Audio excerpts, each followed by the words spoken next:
Howdy Internet. Wanted to give you guys a little update on my aviation journey. The last time that you saw me, I was bringing home a Cherokee from Kentucky to Nevada. Yes, I did get my private pilot certificate. I still have the plane.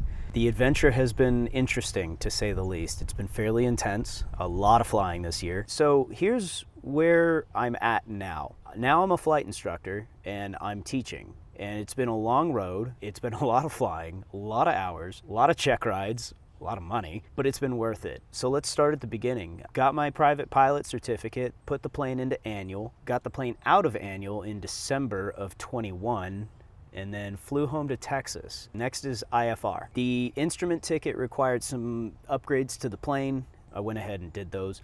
But then I started flying instrument, and I gotta say, flying instrument's really cool. It's hard for a different reason than private pilot is hard. With private pilot, you're learning a brand new skill set, you're learning a brand new knowledge base, and a new way to think. Instrument is just building upon the skill that you already have. So when you're flying instrument, it's a lot more cognitive rather than skill-based, because you're not doing steep turns, you're not doing stalls, you're not doing any of that stuff. You're just learning how to fly an instrument by the numbers with the instruments that you have in your plane. Cherokee 30 Whiskey, fly heading 060, vector for RNAV 31, and pilot discretion 3000. 060 and 3000, 30 Whiskey. God, my brain. Dude. It's mush, isn't it? Yeah, and just not being able to look outside is a lot. It's taxing on the head. It is. IFR is a lot harder than people think, especially when you have to do the rest of a normal flight under the hood. Yeah. And for me, I really enjoy it.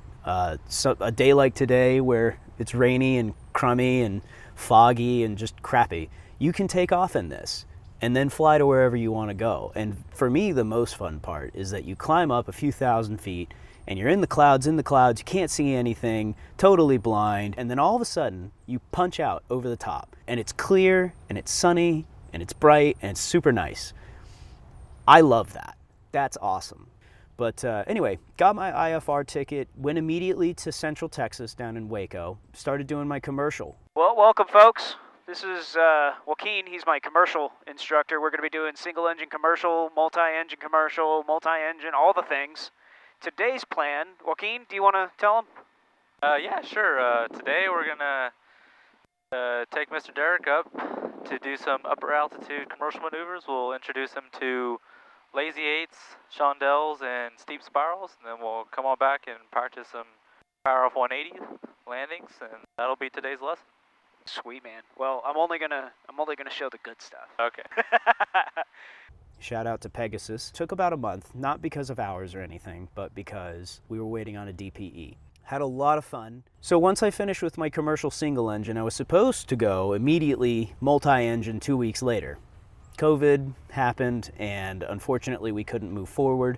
So I went to Oshkosh. Let's talk about that real quick. Oshkosh is fantastic. If you're a fan of aviation or you're an aviation enthusiast, you don't even have to be a pilot.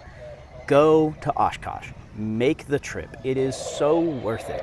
You can go for a day, you can go for the whole week. I flew my plane out there and landed at Oshkosh, and it was fantastic. Camped out there for 9 days, not enough time.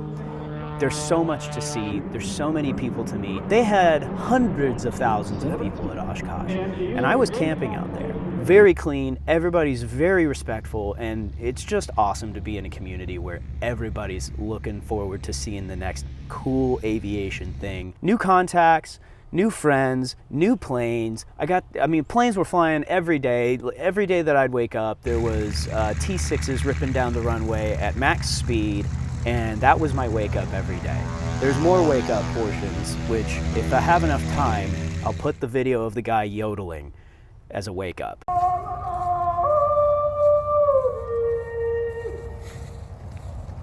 They wake us up every day like this.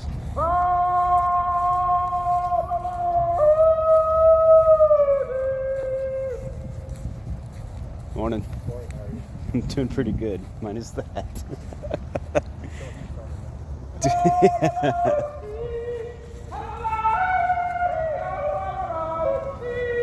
Every morning.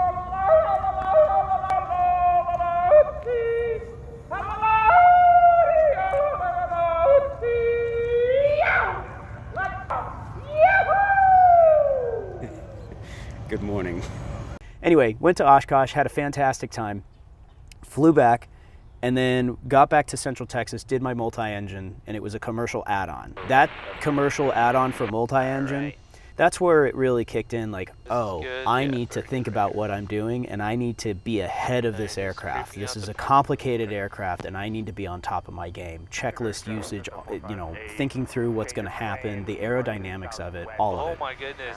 It was a lot of fun. It was a lot of work. Had a great time, though. All right. Did that check ride. Anyway, did my CFI, and now I'm going to be teaching in Tyler, Texas. KTYR is the identifier. I've got some great CFIs around me that are very knowledgeable, and they have been more than willing to help, and I thank them for that in the future months. But yeah, that's basically the update. The last thing forward is going to be get my double I, my instrument instructor, MEI, multi-engine instructor, and my goal is to take all of my single engine check rides in that Cherokee, and double I is last.